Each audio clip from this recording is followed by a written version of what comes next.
Greetings, friends, and welcome back to another episode of Dreamscapes. Today we have our friend, oh God, you just told me, Lâle, right? Yes. Lâle Davidson. I am Benjamin, the DreamWizard Davidson. No relation except, possibly hundreds of years ago. But it's always nice to meet a fellow Davidson. So, this is our friend Lâle Davidson. She is an author, teacher, and storyteller. We're going to get into all that in just a second. Oh, and she hails from upstate New York, around the Saratoga Springs area. I always like to say where people are at in the world. This is the most disorganized introduction ever. We're rolling with it. This is happening today. Right back to our guest in 2 seconds. Would you kindly like, share, subscribe, tell your friends? Always need more volunteer dreamers, viewers for my video game streams. 16 currently available works of historical dream literature, the most recent Dreams and Their Meanings by Horace G. Hutchinson. All this and more at benjaminthedreamwizard.com. Also, if you'd head on over to benjaminthedreamwizard.locals.com, trying to build a community there. It's free to become a member. You can kick me some shekels or not. Just follow what I'm doing. That's where I post exclusive recipes for the themed cocktails for each new video game. It's kind of a thing I do. I think it's unique. That's enough about me. Lâle, thank you for being here. I appreciate your time. I'm glad to be here. I'm excited to hear what you have to say about my most recent dream. Yeah, very cool. These are always fascinating to me. I mean, there's a lot of people who they respond to my communication, asking them about that and go, my dreams just aren't that interesting, I guess. And I'm like, they're all fascinating to me. It's all a story your subconscious is telling you. I mean, speaking of storytelling, that's kind of how I understand it. And it's usually around trying to get a grip on a concept or reflect on yourself and your own experience to understand it better. That's how I kind of view those things. Let's talk about, of course, and your link in the description below, LâleDavidson.com. What are your books? What does it mean to be a teacher? What's this about storytelling? Yeah, so I mean, my ulterior motive, which is not too ulterior, is to promote my books. These are going to show up backwards, I guess. But Blue Woman Burning is a coming of age novel. I write in the genre mostly of magic realism, although I go kind of over into fantasy, and that's because I think I'm fascinated by the subconscious mind, which is, my dreams have always been vivid in my life. So I think it's not surprising that I should then start writing fiction, and fiction that's a little weird, because I try to write in a way that it's real, but also the subconscious is coming out too. And I'm trying to write in a way that kind of jolts you out of the banal into that other kind of magical dream kind of place. So I have a book of short stories that are called Strange Appetites, which are strange stories. And then I have another novel that is called Against the Grain, that is about activists trying to save the redwoods. And finally, my gosh, I don't have my most recent book, Beyond Sight, which is a ghost story. And so I love ghost stories too. So that's I'm a writer. I teach writing, I teach public speaking, and then I also do storytelling, like folk telling, and also personal tales. Very cool. That's all really cool stuff. I'd like to get more into, what am I trying to say? I've had an idea for a book for 20 some odd years, and it's I've sat down to write it a couple of times, and I've discussed this before, I think, but for me, sometimes I get far enough into what I would consider, like chapter 1, and I'm like, I'm bored with the process, and I don't know if I'm just a bad writer and what I'm writing isn't even interesting, or if I'm too familiar with it that I'm like, this no longer gives me a zing of the new and interesting, because I'm just writing out things that have been in my head for 20 years. It's hard to tell the difference for me. Even though I have that. So what I've been doing lately is like reproducing historical literature on dreams. This is almost like me constructing my own masterclass of, well, let's read everything that's ever been said about dreams by thinkers over the past 2,000 years. But then I want to transition into, after I got about 5 or 6 more books that I've got on deck to be published. There was a point to this. We're coming around scattered. I'm with you. Right. And the first first book of a new series I want to do. I want to do a Wizard's Guide to XYZ, kind of like X for Idiots or X for Dummies, whatever Mm-hmm. that is, you know. Mm-hmm. And the first one is going to be a Wizard's Guide to Aesop's Fables and how they relate to currently understood psychological principles. Mm-hmm. Fox and the Sour Grapes, all the Boy Who Cried Wolf, all that stuff that's ancient wisdom, things we've known for 2,300, 2,500 years at least. Aesop goes back that far. We don't know which side of the BC coin, 500 or 300 years. But I think there's tremendous value in stories. I think that's kind of how humans understand things in a way, Mm-hmm. as Mm-hmm. stories. Yeah, there's even I think there's a branch in anthropology that's kind of the examination of the evolutionary impact of stories. And Mm-hmm. basically, we tell stories to survive. And, you know, just even the story of like, don't eat that mushroom because that one will kill you. That you can't believe what happened to my friend. Yeah, You know, that's the people who told stories survived. The people who didn't survive. absolutely. It's and that links in an interesting way, I think, to the idea of memes today.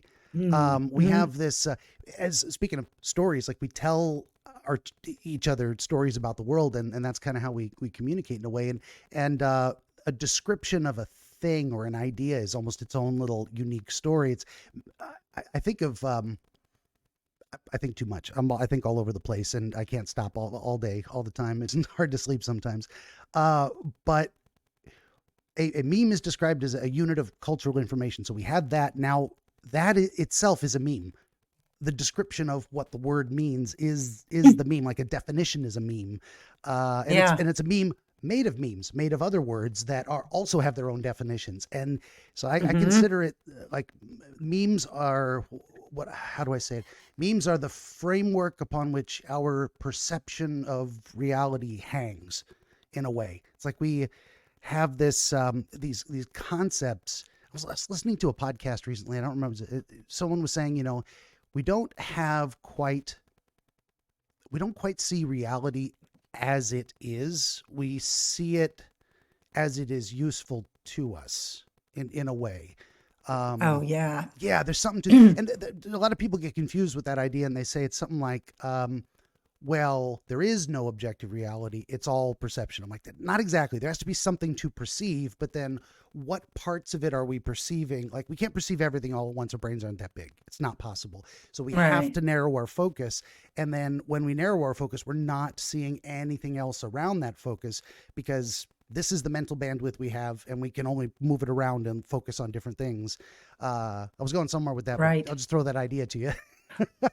Right, because I think I was talking about in my writing about, you know, the subconscious, and I try to write in a way Yeah. that makes you kind of see that. So I think that's what you were talking about is that, Yeah. yeah, there's a lot more to reality than we perceive. We can't perceive it all the time. So that makes a lot of sense to me. Yeah, and that kind of Yeah. fits with my concept that what the subconscious is a reservoir of all the things we all the things that say maybe the analogy is in our peripheral vision, like because we Mm, can't see what's behind us, but we can't also focus on everything that's in front of us either. And right. really what we can consciously perceive is right in here moving around, but the subconscious is everything outside that focus that we are still absorbing, all the peripheral stuff out of the corner of our eye, and it's all there. And Yeah. go And it's ahead. all acting on us too. Yeah, Like we are responding to some of our subconscious without even knowing that's what we're doing. absolutely. You know, I mean, the classic example is now you've been, you know, abused by your father who has a beard. So ever after, when you meet somebody with a beard, Yeah. you have a weird reaction to them. You know, that's the Oh yeah. classic example of how the subconscious is with you, whether you are aware of it or That not. kind of literally happened to me in real life, and Really. not uncommon, but that And it's interesting yeah. that specific example. So I worked in inpatient psychiatric for 20 years, the most intense cases of people at their worst. And there was a gal that came in, and I was assigned to. She was one of the people under my care at the time. And when I went to introduce myself, she actually stopped me and stepped back and said, I'm sorry, this isn't your fault, but you remind me, you look very similar to the man who raped me years ago. I Oh, know that's not you. I know, and this mm-hmm. is nothing personal, but I can't work with you. It's too intense. And I Mm, said, yeah. I'm sorry. I did nothing wrong, but I'm sorry for your, situation. Yeah. Just my automatic Yeah. response, like, oh my God, I didn't know my very presence put you in that state of mind. And I said, I Yeah. will immediately have you switch to a different therapist. Um, I was just blown away by her self awareness and ability to be Hmm. assertive, and very happy that I was the one who was assigned to her. Just from well, it would have been better if I wasn't, but other therapists that I may have worked with might not have been so sensitive. They might have just said, "Well, that's the assignment. Deal with it, and you don't have to talk to me if you don't want to." Yeah. I've actually No, seen that no. too in those inpatient psychiatric settings, and I'm not. It's hard to deal with those fellow staff No, sometimes. Anyway, I'm long glad you story did short, that. That was probably very healing for I her hope to so. have this figure um, say, I honor your rights and your preferences, and I'm going to do exactly what you want. That's Yeah, probably exactly what she needed, I hope so. from that look-alike. Yeah, yeah, and just those opportunities, I feel kind of blessed in a way. Whether you're spiritual or Yeah. religious or not, but to Yeah. have those opportunities to do the right thing, just purely by Yeah. accident, weird synchronicity. I'm just on that day I happened to be scheduled, and I think it's one of those conjunction of the stars type of things too, because I think she'd come in on one of my days off, and I only worked one day, and she was gone by the next time. So if it had been anyone else, she wouldn't have had that experience, and Yeah. nor would I, and that stuck with me for at least 10 years. It's Yeah. kind of amazing. Yeah. Yeah. Hmm. So you've talked about getting back to the subconscious. You've talked about trying to incorporate that in your storytelling. I don't know if you have some examples of how you've brought that into Yeah, focus. yeah. The easiest one, I just give you the opening line of the opal maker from Strange Sure. Appetites. So it starts this way. When they cracked my sister's ribs open and slid the curved bone blades back under my skin to repair her damaged heart, they found me tucked inside. Up until then, I had not known how her ribs cradle gouged me. You might think it's hard to breathe when you're living inside someone else. It is. But surprisingly, you adjust. Mm. So that came from just a perception of like, that's how I felt with my oldest sister, that I had been, that she had sort of tucked me inside her to take care of me. And then that became a problem later on. Mm. And so then I just thought, well, what if that was real? I mean, I'm kind of saying, what if I take that metaphor and manifest it externally as a story? What happens? Yeah. Yeah. Oh, that's very cool. Yeah, and you can look at that in so many different ways. I can imagine. And um, excuse me. I got fruit flies. You're killing me, Smalls. Um, cat hair, fruit flies, distractions. Um, there's a lot of experiences that change us. I mean, that's kind of a broad category of things. We're like, we learned something we didn't know. Now we know something. We're different for it. In some way, we have knowledge we didn't have before. But also, experience. Well, speaking of the gal that saw me, now any guy that looks like me, she's gonna have a feeling about that guy. So Hmm. it's not always Hmm. positive. But Hmm. definitely, let's say you literally go through that experience of you have to have your ribs cracked open for heart surgery. That's just the way they got to Hmm. get in there and do the thing. They got to go through the Hmm. breastplate. Um, you come out of that experience changed. There's something found literally in that case inside you that is physically needs to be fixed, and then you are physically Hmm. different afterwards. But Hmm. also coming out of that experience, now you got recovery time, you have the knowledge. I've been through a major medical trauma, however Hmm. necessary it was. It's still traumatic. Hmm. Yeah, and then you find kind of in that metaphorical way a different person inside you. You come out of the experience a different person. Yeah. Yeah. So you said you drew that for a little bit from real life experience with the let's say like maybe an overprotective older sister. Y- Yes, that was, and there's probably some sensitivity, if my sister's listening now, Fair I think enough. she felt hurt Oh, by that story. I wasn't trying to make her into the bad guy. yeah, I was trying to explore that dynamic. Sure. And I'm we talked before we started recording that, both of us maybe are more candid than some people. Like I sort of feel like, well, why are we hiding? Everybody's got problems with their siblings, don't they? I mean, what's strange about that? Uh, but some people feel like, hey, that's private, and I don't want that knowledge to be in the hands of somebody who doesn't understand it and Yeah. doesn't value it correctly. And so that's maybe why people are private and secretive about some things. For sure. Yeah. And I mean, referencing this specifically in relation to what I say to every guest beforehand, Hmm. part of the spiel, and it's almost never makes it on camera, so I'll say it again, but I never record without permission. I never Yep. release a recording without permission, and I edit out anything you don't want. So if this brief moment of talking about your sister, you were uncomfortable with anyone seeing, this clip would be gone. This entire last 2 minutes of conversation. But as you say, you and I are both pretty candid. Like, there's, I mean, it's no wonder that we are sometimes, because the world is inherently dangerous. I mean, it's basically everything's trying to kill us in some ways, including other people sometimes. And so it's hard for us to say, be vulnerable in that way, like expose a vulnerability or accept that we're not perfect in some ways, because any chink in the armor is a place that arrow can get through if someone were to be hostile to us. And there are hostile Yeah. people out there that will, especially on the internet, like if you ever reveal vulnerability, people go, no, you're an idiot, you're dumb, all that good stuff. Yeah. Yeah. And yeah, speaking of which, do people, I mean, have you had problems with that, with people commenting on the dreams in your videos? And like, do you just turn it off, or what do you do? I have not had that problem. I'm going to say I'm not quite popular enough to have dedicated haters. I will consider that a mark of success when I've got people who hate me enough to comment on my videos because they just can't help themselves. Right. But then at that point, yeah, I might start. If I don't know, that's a tough call too, because I don't want dreamers to be abused by being sharing pieces of themselves with me Right. and the world.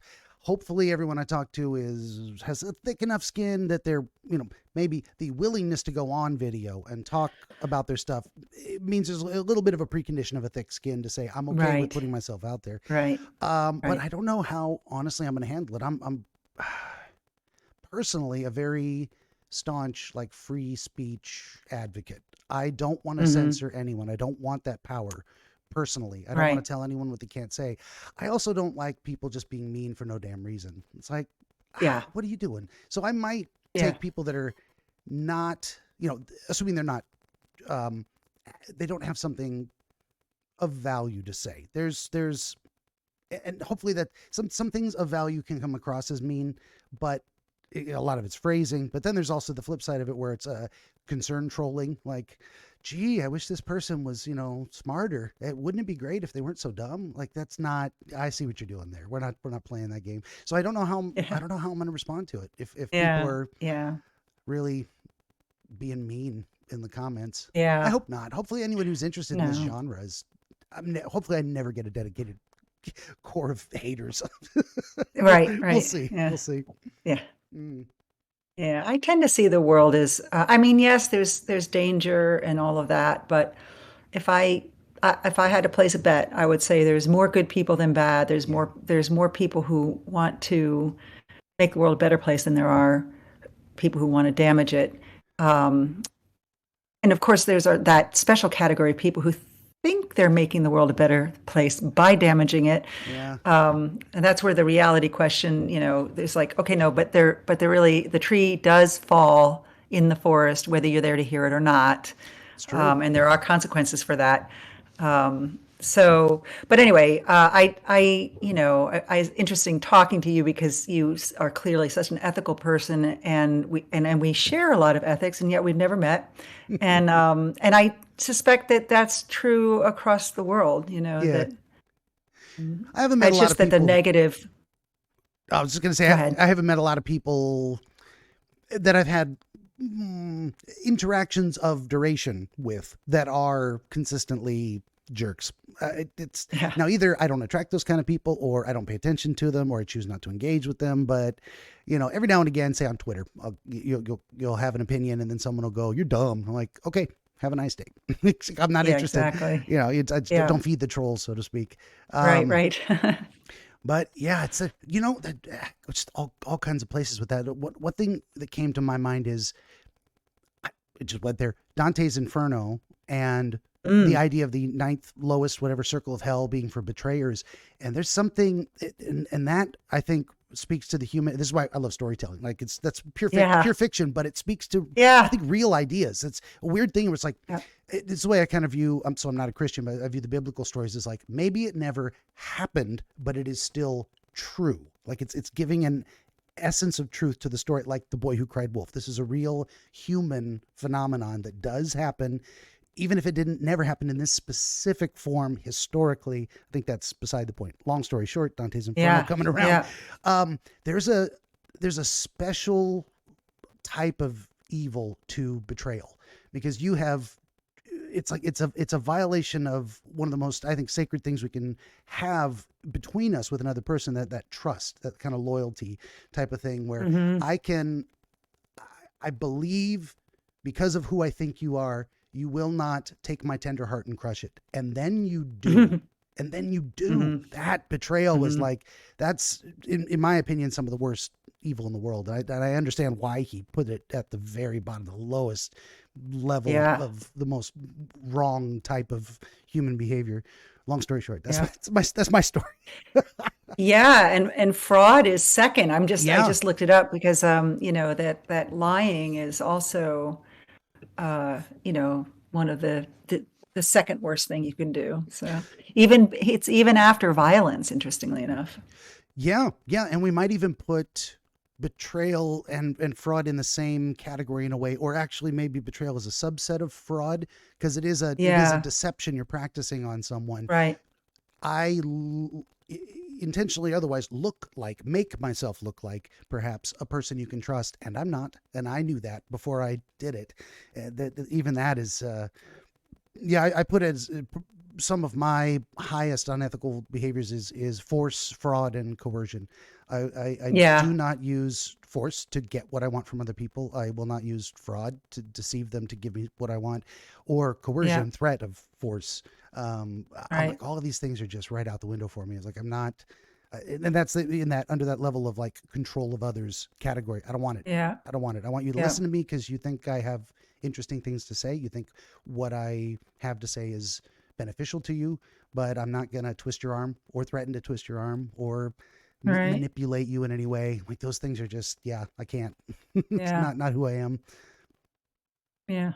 There wasn't a question there. That's just, I'm just No, rambling. no, no, no. We're just yeah. Yeah, for sure. But then, kind of to bookend the idea of sharing stories about family. I mean, it can be tough to be a writer, say, and balance the idea of, this is something I believe is important to share with, because others can benefit from it, and at the same time, it might be embarrassing, or um, the other people involved might be put on the spot for it, and that's a tough call sometimes as well. Yeah. I don't Yeah, know. my family, we're different. And so, I think both of my sisters are much more private than I Mm, am. And yeah, in that sense, it's hard to be related to a writer yeah. because we're using everything we've got. And I not all my books are about me and my life. I would say that uh, some of them are exercises in like, I wonder what it'd be like to be like this, or Hmm. um, I find those are actually easier to write. It's easier. Like my first novel was semi-autobiographical, Blue Woman Burning, and that was really hard to write, partly because of the fear of betraying people, Yeah. siblings and things like that. But then also because it's very hard to understand your own life. And I think it took me 20 years to write Blue Woman Burning, and I think it was because I didn't understand it's really about this triangulation that happened between my mother and myself and my brother. Mm. And it took me a long time to understand the dynamics of it in order to write it. Then the second two books, Against the Grain is about activists. I am an activist sometimes, so I have a connection to that. But, the people, the characters were not me. And they were probably derived from little pieces of me and other people I knew. And the same with Beyond Sight, I mean, the main character is probably a subset of me somewhere. And those were easier to write because I didn't have to mine through my own personal life to sort it out, you Mm-hmm. know. Yeah, that's an interesting thing too. I always like to look at the yin yang wholeness of stuff. There's like, Hmm. uh, the idea of mining your life is we write what we know. I mean, that's kind of, and people, Hmm. and it's almost kind of obvious when someone isn't writing what they know. They're like, they just don't get it and they're not Hmm. expressing it well. Certainly to someone who is Hmm. in a particular profession and someone's writing about that and they're like, this guy doesn't know what he's talking about. But anyone who's ignorant of that profession completely would go, well, that's very interesting. I never knew that. It's like, no, they're wrong. Yeah. And it's hard to, okay, long story short on that. But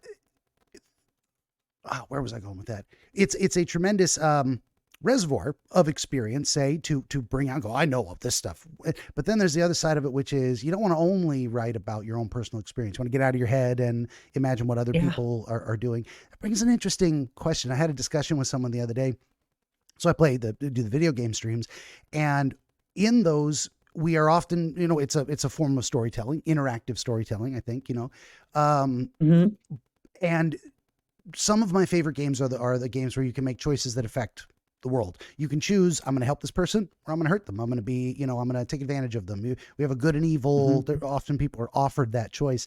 There's some research out there that says like the vast majority of people are not comfortable with playing an evil character, that there's just a few of them that are, and that it doesn't necessarily mean they are secretly harboring the desire to hurt people in real life. It's something different.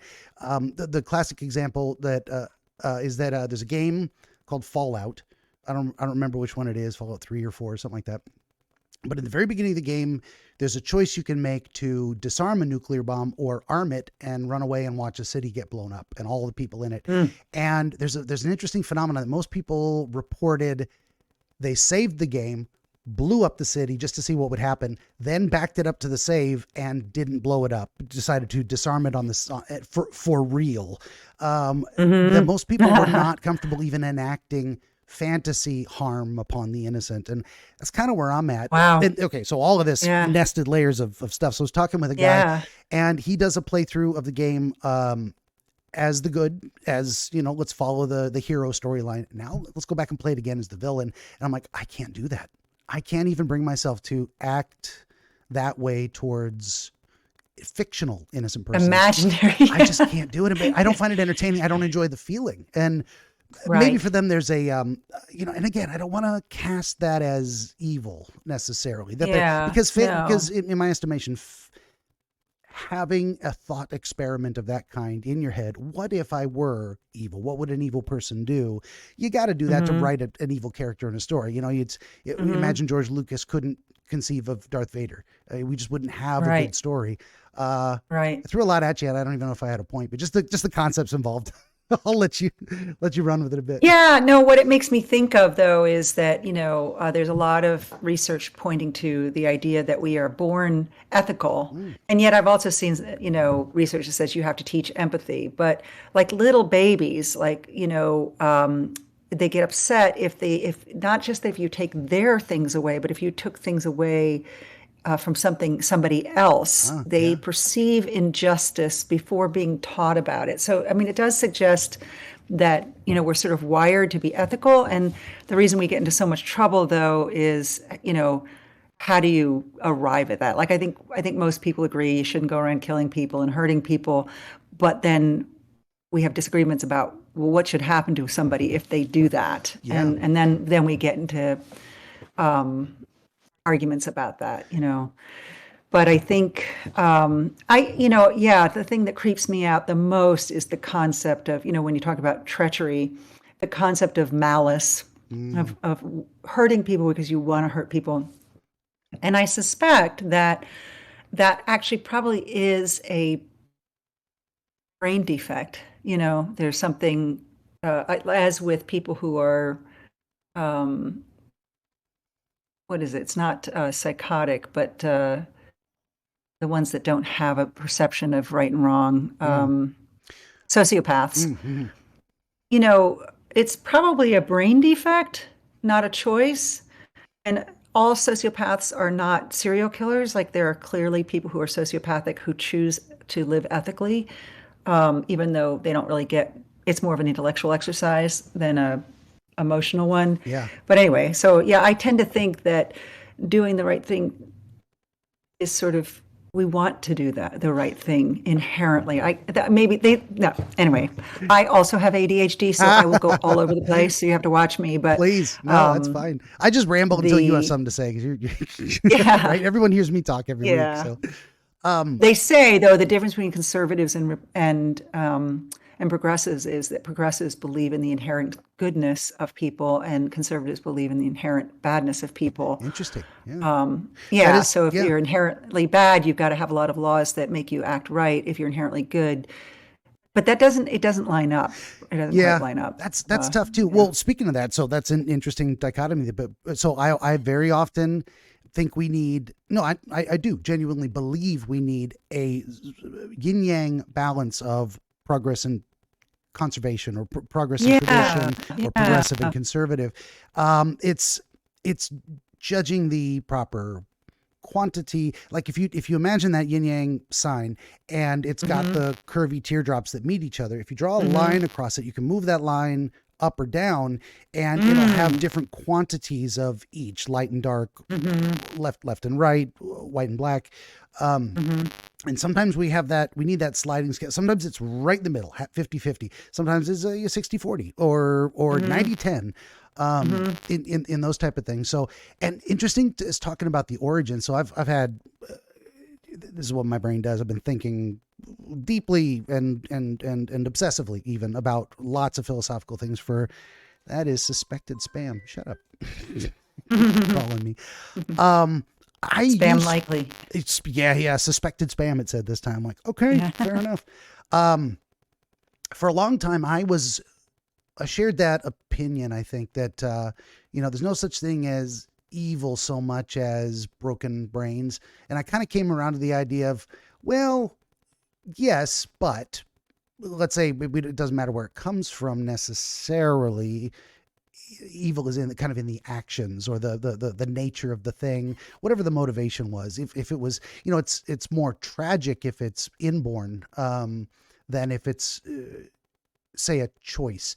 But then we get into that concept of choice, and how much of our past trauma, say, may have set us up to look at certain situations to make a particular choice. It's so interesting because I literally have had two dreams on that topic. Oh. And the one dream was promoting the idea that there's no such thing as evil, and one is going, no, there is. Be careful. For sure. Yeah. There's, and that's, it's almost, what I came down to, trying to distill things to their essence. Some of it is just definitional. It's like tautological. The philosophers would say, if you define it a specific way, that's what it is. If you define it differently, that's what it is. So saying it's, it also comes down to, assigning responsibility in terms of just consequences. I think you were mentioning that too. The idea, okay, what do we do? Come on. Yeah. That reminded me of another thing I was going to bring up too. The idea of have you heard of, I think it's called the psychopath test. It was a book written by a guy. So this guy was studying brain scans of diagnosed psychopaths. And what he discovered is that brain pattern showed up in a lot more people than we realized. And one of the brains that had the typical psychopathic brain pattern was his own. He's like, wait a minute. Ooh. And he is an accomplished researcher. He's never murdered anyone. He's not a serial killer. He's not he's a person who's got his life put together very well. But then he started looking at it and he goes, when I was, slightly younger, I had a young nephew, and he and I would play chess, and I would kick his ass ruthlessly every time, and I didn't feel bad about it at all, even when he ended up in tears. I was like, well, he just needs to learn that some people are better than him, and he'll get better eventually, and then he'll beat me, and that'll be good. And he's just not connecting with the idea that some people throw the game on purpose as Mm-hmm. and then that relates to kind of an idea that's getting into the zeitgeist lately is that I think his name is Jaak Panksepp's research on rats that play together. What he found is that, and I think that's the guy's name. What he found is that if a larger rat and a smaller rat play together, usually it's the smaller rat that has to initiate, and the larger rat has to throw the game, has to let the smaller rat pin him at least 30-40% of the time, or the smaller rat will stop initiating play, and that's their main social dynamic.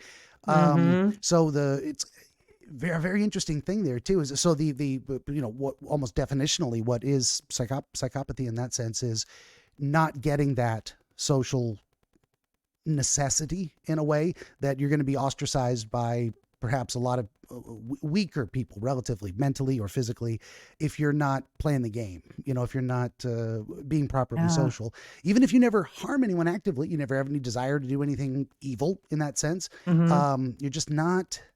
And then that brings me around to the idea of its connection to autism. So autism is not psychopathy, but sometimes conditions share elements, and that's a typical thing I would say with autism too. Is we're not reading social cues, or we're just like, well, of course I say exactly what's on my mind regardless of your feelings. I believe it to be true. Your feelings are your business, And I try. So I've had to actually try to become more consciously aware. So there's people who are they're very naturally, we'll call it an inborn talent, very naturally empathic. Me, I have to be intellectually empathic. I'm like, this fits the pattern of things I have said in the past where people have cried. I may not choose to use that exact terminology again because I don't want to achieve that result. But it's all in my head. It's not from my heart in that way. Yeah. Anyway, long story short. Interesting. So interesting. I love I want to get back to what you were talking about, the yin yang. That's, that the yin yang, and that, you can sort of look at it through these slices, and sometimes it's going to be more black and more white. And I was actually taking notes because I thought, you are traveling all over the place, and I want to come back to stuff, and I'm going to forget because my mind's going to start doing the same thing. Yeah. And then, tangents we'll on be tangents. like, what were we talking about?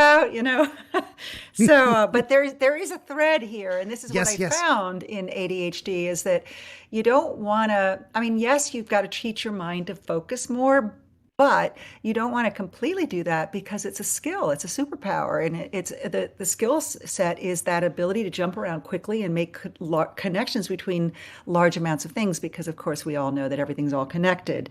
But so we seem to be centering on this idea of good and evil. Sure. And I was just on a podcast with Climate Pivot with this man, also a Ben in London. And, I was saying, we were talking about activism and climate change and all of that. And I was just saying, well, we're never going to get peace and justice, the whole world, we're not going to have that experience altogether, but we can always get pockets of peace and justice here and there. Yeah. And sometimes it's going to be more and sometimes it's going to be less. And I think that's partly because, that's not nature's way is not to have like one maple tree. We have thousands, billions, millions of kinds of trees. And so I almost think a perfect balance of peace and justice, it's not like life, it just isn't made that way. That would be too static. But yeah, well, then again, there's many different kinds of peace and justice. So. I was just going to say that too. That's actually literally what I was writing down. Is speaking of the definitional side of things is like, I say peace. And for me, peace is, I never leave the four walls of my fenced backyard. I never speak to another person. I don't have to go anywhere or do anything. I'm talking to you, but in very specific, limited context, I'm very introverted, isolative. I'm the hermit in his cave for real, which is actually kind of typical for a lot of wizards. That's the wizardly type. You go up onto the mountain and the hermit's in his cave and you go seek out that wisdom. I'm trying to put it out there on the internet as if I have something to say, but But other people would say, no, for me, peace is being surrounded by family all the time. I'm very much at peace. Their feeling of it. And that goes to the concepts of justice as well. It's like, Yeah. I think we would all agree, yeah, we want a peaceful, just world. And the Hmm. vision of what that actually looks like behaviorally or in outcomes can be wildly different. Some people True. want murderers put to death, and some people want them in prison Right. for life because that gives them a chance to redeem themselves before they die naturally. And some people want them in Right. prison for their whole life because that's more torture than just letting them off the hook with death. There's Right. a Right. lot of different ideas of what's just in that regard. True. Yeah. So true. And if you had more to say, I'll stop. But I also Nope, I'm good. Yeah. I had others. I was actually trying to get around with, so progress and tradition and whatnot. I was getting around to the idea of, have you heard of, what is it? Jonathan Haidt's Moral Foundations? Does that sound familiar? Mm. I'm not familiar with it, but Fair enough. Yeah, I'm on a Discord server and listen to another show on the internet that, shout out to the Sitch and Adam show. They very much get into that. And it seems, according to the research, that we are probably biologically, like programmed in our DNA, born with different levels of different moral foundations. And that one of them is care harm, and fairness cheating is another one. And those seem to be the two highest, strongest represented moral foundations for the, say, progressive political side, whereas the conservative side has more of a balance across all 5 or 6 foundations. Yeah, so a lot of us have a different innate sense of what feels just or fair or peaceful, as ideal behavior, ideal social interactions. right. And then there's people like me where my moral foundations tend to be a little lower across most of them, but my liberty is off the charts. It's like number one, don't tell me what to do, and number two, I will never tell you what to do, and I won't use force, fraud, or coercion to get it. And then that's an interesting balance too, because we've got the side of, say, people who are high in care and fairness. They're like, well, it's okay to use force if we're balancing the scales. That is an acceptable use of force for the sake of caring for people and creating a fair or just world. And then on the conservative side, we might say it's more people who are like, justice is natural consequences. You screw up, it's your fault. You suffer the consequences. You don't expect anyone to fix it for you. Right. Yeah. And Yeah. that's It's so complicated. it It quickly is. gets complicated. It So does. what was the name of this guy? The I want to say his name is, Heights? Jonathan Haidt, Haidt, Jonathan Haidt. And if you get Jonathan. close to it, Google will say, "Did you mean?" and it'll give you a Yeah. suggestion. Yeah. And what was the book was what? Oh, Or was it a book or it was a I'm going to did look he it up. propose that in a book called The Righteous Mind? Might be, but it's the moral foundations theory, and it is just a theory. It's interesting how we discuss things too in psychology of like, because it's in the brain, we can look at brain structures. Oh, this is another great thing. So just today on Twitter, I came across something. They were talking about, I don't even remember what it was, but we got onto the subject of phrenology. And there's an interesting, I learned this in my studies of the sleep books, Sleep and Dreams. So phrenology is infamous and discredited for the idea of you can measure how far the nose is from the ear, or the depth of the forehead to the hair. You can read the bumps on the head. They were wrong they were wrong about a lot of stuff, Yeah. But one thing they proposed that was absolutely proven true, and they were on the cutting edge. Phrenologists said there are discrete areas of the brain that control different functions. And they were dead on with that. Now they proposed more discrete areas than we've found, and the ones we've found don't line up with the original proposition. So it was hit and miss with that idea. Yeah. But they did say, like, I believe thinking is frontal lobe stuff, and they were going with I don't know if you've heard of the famous case of the guy Phineas Gage. If that sounds familiar. Yes, the railroad worker. Yeah. And that was the thing, right? That was part of what helped them develop that theory, because it went through his eye socket and popped out the top of his head and he survived. How his behavior changed and what areas of the brain appeared to have been destroyed. They're like, it must be and now what the phrenologist said is, and you can see them in bumps on the head. No, you can't. Oh That's yeah, the no. fatty deposits outside the skull. It's got nothing to do with it. But they weren't as wrong as people think. We owe them actually a pretty great debt for leaning into that Yeah. and popularizing that notion, and people going, you know what, they're right about that. And unfortunately, that gave credence to some of the other theories that have been long since abandoned for just cause. But anyway, that's a little fun fact Yeah. about phrenology. Well, that's interesting. So I looked up Jonathan Haidt, Yeah. and it's yes, it's harm. There are the five moral foundations. Harm care is one. Fairness and reciprocity is two. Hmm. In group loyalty is three. Authority and respect is four. Purity, sanctity is five. And so you're saying progressives tend to care most about number one and number two, probably, Yeah. whereas conservatives tend to care about all five of those. And that's really fascinating because, right, if it, for me, like, I am not going to be loyal to something, a group, Yeah. I'm not going to be loyal to my leader if my leader isn't doing what I think is the right thing. Like I don't value blind loyalty at Hmm. all. Yeah. But I am a very loyal person. Like I am Exactly. loyal to my friends. Like I don't think I ever truly give up on my friends. I may walk away from them for a few years, but I always kind of wonder how they are. Yeah. And that brings us to that interesting thing of like how much of our loyalty, say, is inborn. Like these traits seem to be with us from a very early age, and that this is his theory anyway. Hmm. And so he posits that it is basically biological. That this is part of the part of the way that we are not a blank slate as much as we can. It's again yin yang. We're Right. partly blank slate and partly not. So what does that mean? Yeah.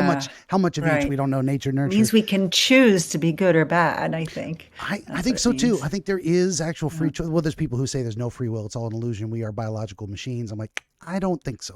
I it No, I mean, I do think for some people it's harder. Like I Sure. wonder, people who have bipolar disorder, Yes. the definition of bipolar is that you get to this extreme that you cannot control Out of control. yourself. Yeah. And so it's hard for somebody who's not bipolar to understand that. They're just like, well, why don't you just do it? Like I do it every day. Like if I get angry, I breathe deeply and I count to 10 and I'm fine. Well, that's not true for somebody with bipolar. Yeah. Yeah. I think people So, and understand. yet they do have some measure of control. And I think there's such a thing as being bipolar and just going, well, there's nothing I can do about it. I'm just going to go down, Yeah. or going, I have a responsibility to take care of myself. So when I feel this way, I'm going to call my doctor, For you know. sure. Yeah, yeah. No, it's almost like being say being an alcoholic. We might recognize, yes, there's a genetic propensity to go overboard and to have the body crave alcohol once you've been exposed to it and all the Hmm. behavioral cues. And then you can quit. You can get help. You can choose to behave differently. You can stay out of bars. Hmm. I used to hang Hmm. out in the bar every night. Now I don't go there anymore. That's behavioral. Hmm. Totally within your Hmm. control. Hmm. It's not Hmm. like you're being scooped up and dropped there every night. Oh no, I'm stuck. I can't leave. But an interesting thing that came, a little historical fact, and I love the etiology or etymology of words. Um, Oh yeah, me there's too. there's a Greek word, krasis, and then there's the modification of it, akrasis or akrasia, and it Hmm. means out of control. Sort of, Mm. but as if an apple cart rolling downhill, the uh, something on wheels that's just being affected by gravity and pulled in a direction, and nothing's guiding it, without guidance, out of control in that sense. And that's where we get the Right. term crazy.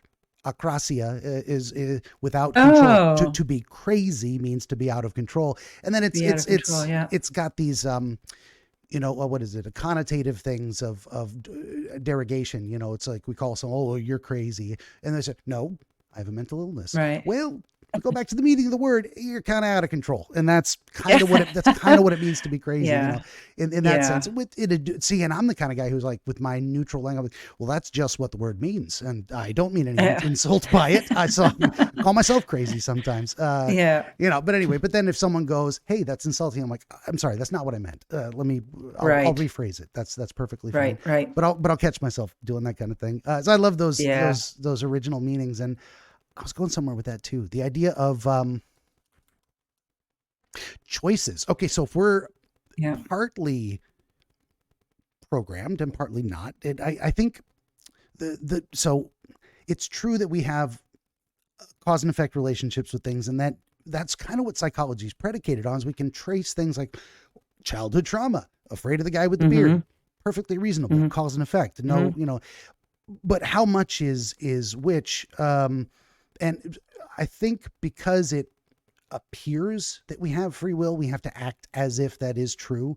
I don't think we have a choice to say, out of my hands, it is what it is. I just do what I do. Right. And I don't think that has any utility to throw our hands up. No. So we have to kind of pretend at the very least that free will exists. And I think it does, but but also that, let's say we're programmed with different levels of things. So if we had let's say the conservative progressive dichotomy, progressives who are higher in care and fairness in those two regards, will look at conservatives and say they don't care as much as they should about some things because this feeling, and it seems to be this more of an inborn sense of what is most important in the world. And it can come out different ways, and we can have a total convergence of ideas from different moral foundations. Someone might say, that is unfair. And then another person would say, well, that's disloyal. So we're both going to agree to the same behavior from different foundational perspectives, in a sense. I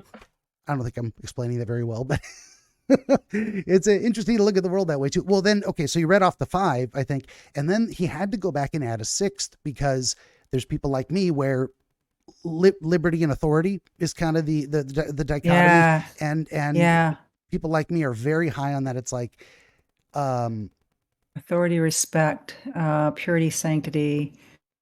I don't know what the 6th one is. Yeah, I think it's liberty something. So authority versus respect on that one.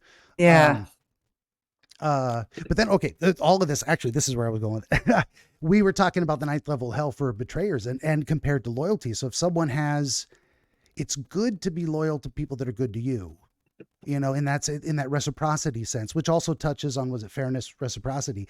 So there's often a convergence of these different foundations that interact with each other and modify the end result because of that interaction. We almost get a, what do they call it? A permutation effect of a grid of different things that modify each other. I can't say there's some people who swear by this like it's biblical, like, oh, moral foundations, that's everything. It's all evolutionary and that solves the problem. I'm like, it's a good theory. I think it's a very powerful and important theory, but I wouldn't say it explains everything. I wouldn't treat it like gospel. Not yet. We got a ways to go. I looked it up. The 6th one is liberty, oppression. There you go. Yeah, and for sure. I think he changed some of them a little bit. So we've got the care harm foundation, fairness cheating, loyalty betrayal, authority subversion, sanctity degradation, liberty oppression. Yeah. And that's interesting too, because you've got people who are like, if your innate sense of the world is that fairness is really important, and mine is that liberty is really important, I'm willing to tolerate more unfairness than you are. You're willing to, hypothetically, and you would be willing to tolerate more oppression or less liberty for the sake of fairness. And that also seems to be a progressive conservative dichotomy as well. And some people say libertarians are a third rail in a way. It's like they're not actually progressive or conservative. There's something else. They're liberty focused, which is kind of where I fall on the spectrum, in my opinion. And then some people put it in that the grid, the political compass type of thing. There's left and right libertarian. One of them is hippies on the farm. The other one is ANCAP utopia, that kind of thing. But go ahead. I tend to be more like on the progressive side, but I do connect with libertarians because the connection of freedom of, I think that a woman should be able to choose whether or not to have a baby. It's just such a basic need to have that choice. It's important for the baby as well as the mother, as well as the family, to be able to decide when and where you have your children and what happens to them. Like, I don't want to give birth to a child and have it and give it away. I mean, if I'm going to give birth to a child, I'm going to keep it, So for me, giving birth and then putting it up for adoption is not a choice. Not that there's anything wrong with that choice. Not for you. That's why I think you should be able to choose, because for some people that's the right choice. It's just not for me. Yeah. you I grew know. up, had friends that were adopted, and it would have maybe been aborted if that were not an option. Who knows? Mhm. They might have never existed. Um, interesting conjunction of circumstances there. I was going somewhere with that. Almost lost it. Oh yeah, freedom of choice type of thing. There's also this interesting philosophical stuff, negative rights and positive rights, and how they Mm, interact. And there's a mm. libertarian argument for the right to abortion that comes from a, what am I trying to say? Comes from the perspective of self ownership, and Yeah, sort of, right to bodily autonomy in that way. right. And they call it, what is, I was looking up this other day, and it's like there is a right of eviction, is what they would call it. And Yeah, it's I kind of want to like, say prior claim, like you have a prior claim to your body mhm, because you were there first. yeah, I mean, it's gets very sticky very quickly. It's it like, can, well, yeah, okay, so this food is mine because I found it. No, that's not how it works. But I think when it comes to your body, it's like that's the yeah. only thing that is truly yours. Yeah. And if we don't Everything own our else you have to body, share. if we don't own our body in that way, can someone say, take an organ from us for the sake of someone else? Look, you have two kidneys. You only need one. Now the Yeah, me as a yeah. person, or the government as an entity, is going to forcibly remove part of your body to give away to someone else. And someone might say, who's high in, say, care and fairness, would be like, they're going to die, so this is justified, and it doesn't matter if it violates this other stuff. So I tend to go, so this is why I don't look at, that's where I was going with this too, is this is why I don't look at moral Yeah. foundations as gospel, because there's other considerations. We do have a rational mind, and we can look at how to apply these things, and a lot of it's based in principles. Like, what are your foundational presuppositions, your axioms that you base everything on? And one of mine is self-ownership. That's why I don't like to be told what to do by other people. I don't like to have force used on me, or I don't like to be lied to, all those things. Hmm. And I should not do that to other people, because it is Hmm. wrong, because that violates Hmm. their self-ownership and autonomy. Um, so that, long Yeah. story short on There's that. a there's a woman who wrote, I think she was a judge, Judith Jarvis Johnson Mm, or Thomas, sorry, who wrote an article in defense of abortion, and she basically uses that kind of argument that you're saying. It's like, well, okay, let's say there's this amazing, you know, pianist who's just brilliant, like irreplaceable. Nobody and he needs a kidney, and you've got one. Um, do you should you be forced to share? Should you be forced to be hooked up to him and give him your kidney? And she's saying, no, you can't. Even though his life is valuable and he will die without your kidney, that it's your kidney. You do not yeah. have to share it if you don't want to. It would be nice if you did, but you don't have to. And the same thing, it's like, well, it would be nice if you had that baby, but you may not have the capacity to have the baby. That's the other thing. But anyway, it gets very complicated. I It wish sure more does. people were like you, though, because, Yeah. we probably have different politics, but I feel like we could talk for a long time about the places that we have in common, and through that we would be able to construct laws that kind of please both of us. And ideally, that's what we would do, but that is not what is happening in this country, unfortunately. Or at the very least displease both of us, only to the same degree. It seems like a lot of what we do, in America is just like, how upset are you by this solution? Okay, about Yeah, right. 20% me too. Let's just go with that. All right, let's go Neither with one of us is that. going to get Right. what we want, right? Right. That's, No, well, you what they can't say, have that. the sign of a good negotiation is you're both unhappy with what you got. That's, Right. yeah, that's Right. part of it too. Okay, I can Yeah. live with that. Well, speaking of time though, Yeah. or I don't know if we mentioned time at all. Like, we could talk a long time, I think Probably we said, not. and I'm like if we could, I think we could take up the next hour Yeah. just spitballing. Yeah. I don't want to cheat you on Yeah. the dream experience though. Yeah. So do you want to Yeah. get into that?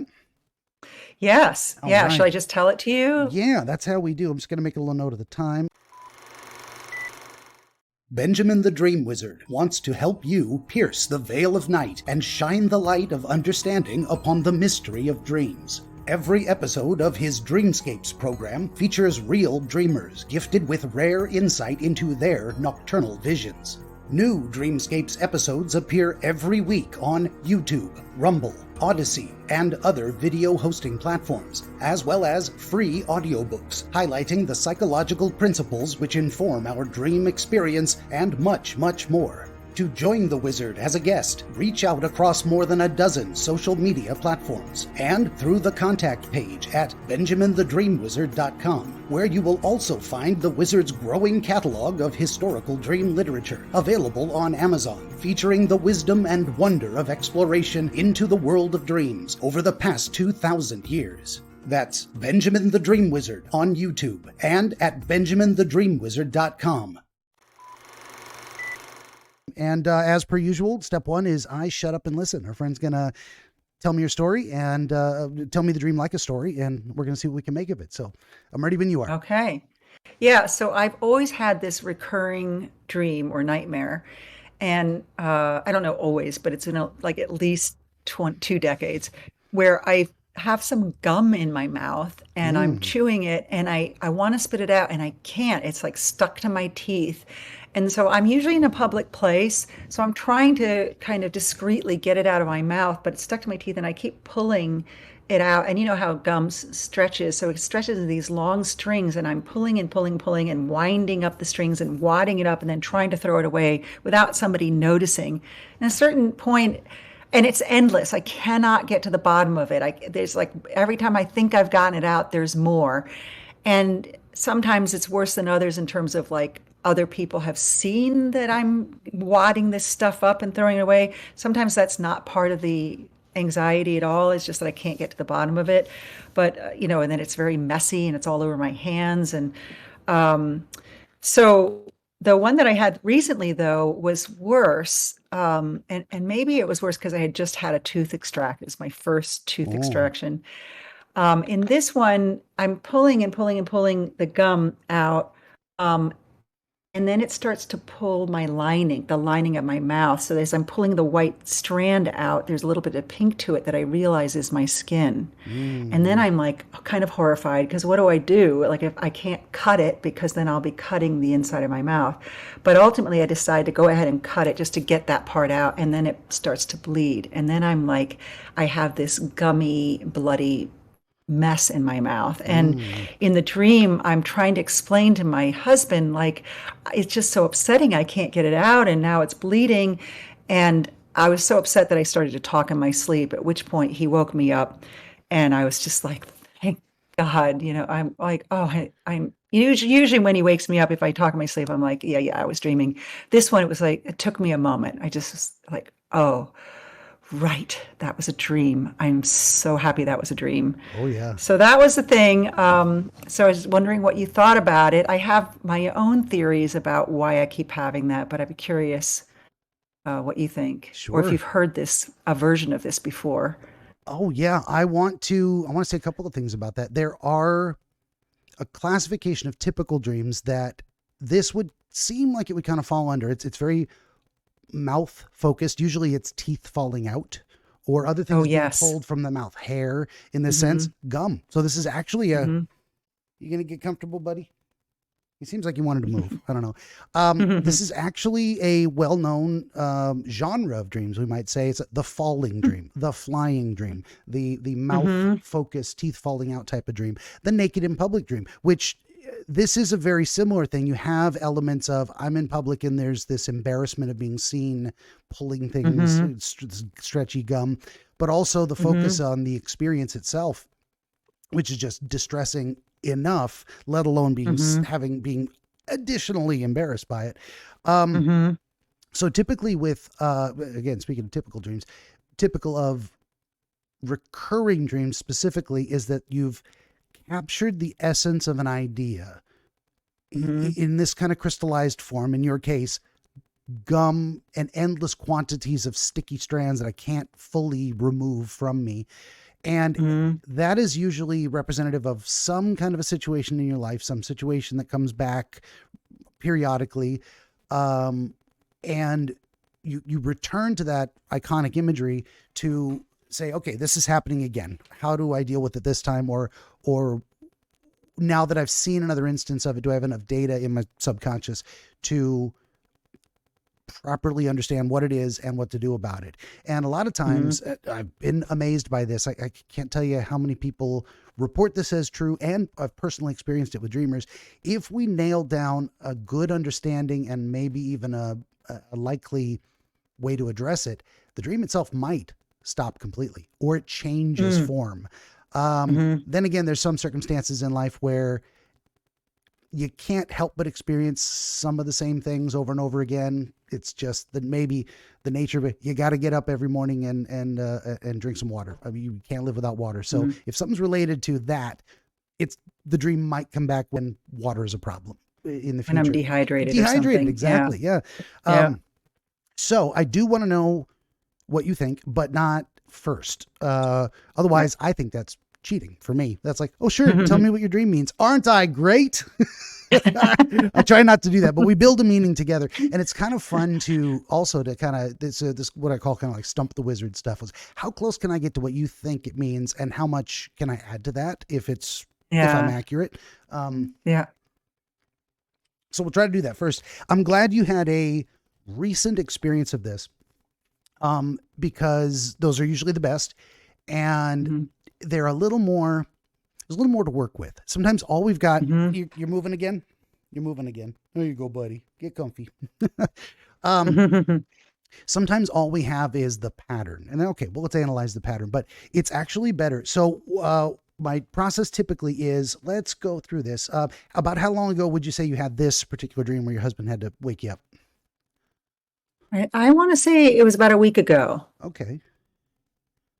Oh, I also wanted to say, when you jumped into my my Discord server, the main channel, somniloquy, sleep talking, that's what you were doing, talking in your sleep. You were somniloquizing. Oh, yeah. And my wife's had that thing too. I've woke her up, or she'll just speak words. Something. It's a very common thing. It falls under the general category of somnambulism, sleepwalking. And people have done some crazy stuff. People have done acrobatics on rooftops in their sleep, and no memory of it, and displaying skills that they would never attempt in real life because of fear and whatnot.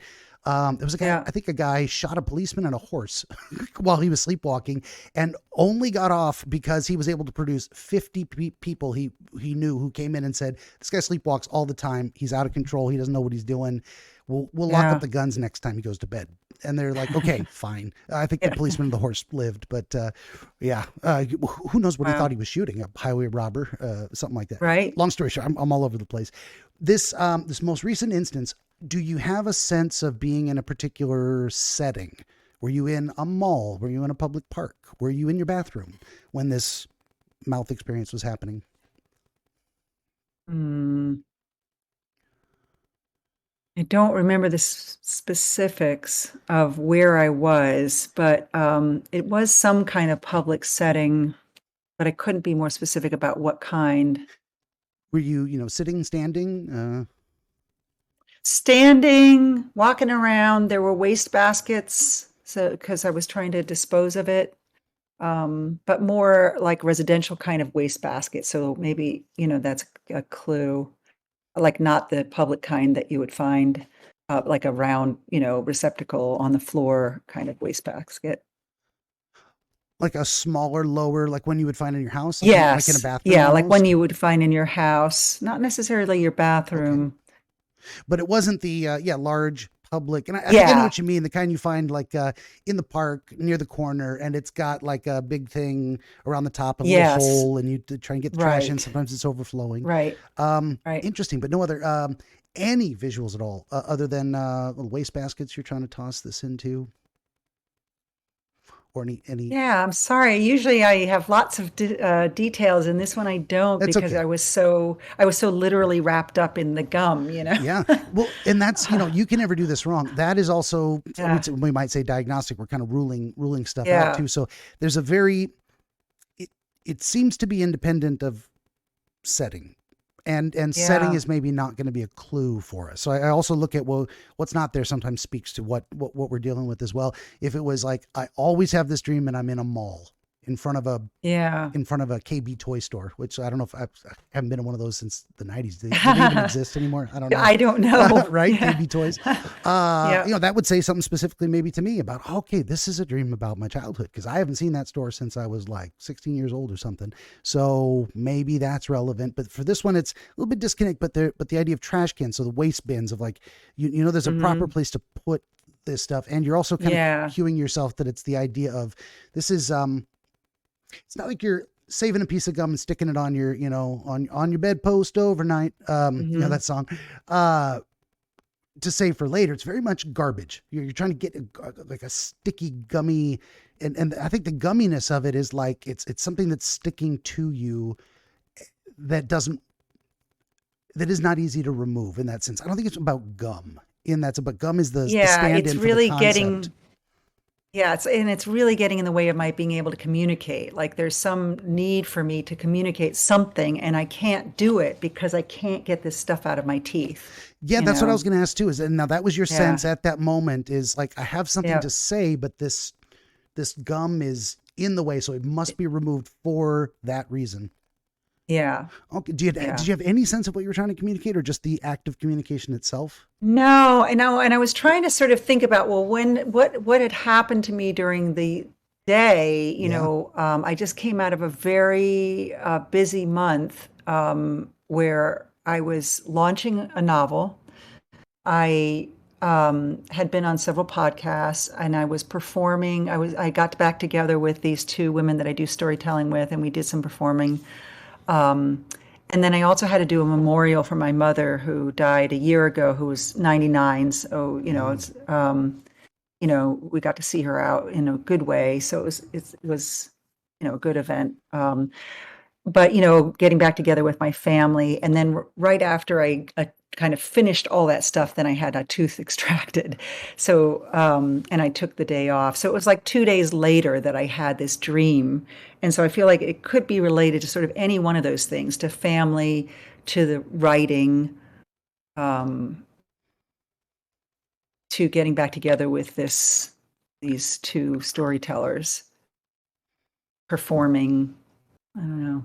Yeah, no, this is all good. And actually, this would be something I would ask anyways, like, okay, what was going on in your life at the time? And because usually dreams are not random. They're connected to something we've experienced, even if it's not the experience we've had, but the experience goes meta, and we're like, okay, this is a type of experience I've had before. Now the concept triggered by the experience, now that's what we focus on in the dream, is that sometimes that higher level, and sometimes it's very directly related to a specific physical experience. But these are all the moving pieces that I love going, oh, a little bit of this, a little bit of that, let's put that over there. We'll throw it all in the goulash and see what we come up with.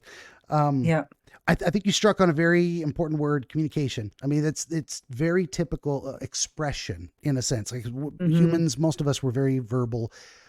We communicate non-verbally more than we know, but our conscious understanding of communication is usually, I speak my mind, I share my ideas in this form, and writing too, but less so. We think of communication as speaking to another person. Most of the time. I don't know if that's changing actually with the internet ever since then, and kids now that are being raised on the internet in a sense of more text-based communication. I wonder if that'll shift how people's dreams present in the future. I'll have to start paying attention. Interesting. Yeah. Different generations have a different experience of what it means, what certain concepts mean. So speaking of memes in general, okay, so where were we going with that? You gave it. Go ahead. Well, there was one other thought that I had. So this is sort of, I don't know if you want to hear, another possible connection. So often my dreams, not often, but sometimes my dreams are really telling me something about something that's going on in my body. Like it's a signal, like, before I had, I don't know, you're a guy, so you might be uncomfortable with this, but before I had my first menses, I had a dream that I was giving birth to babies. And then I woke up and there was the telltale sign. So it was like my body knew absolutely what was going on, and it visualized it. And I woke up and I was like, oh, that's what it is. There's actually a very famous case of this. There was a guy who had a very intense dream of being say like a coach driver, and he's with a whip, he's driving these sweating, panting, struggling horses up a hill.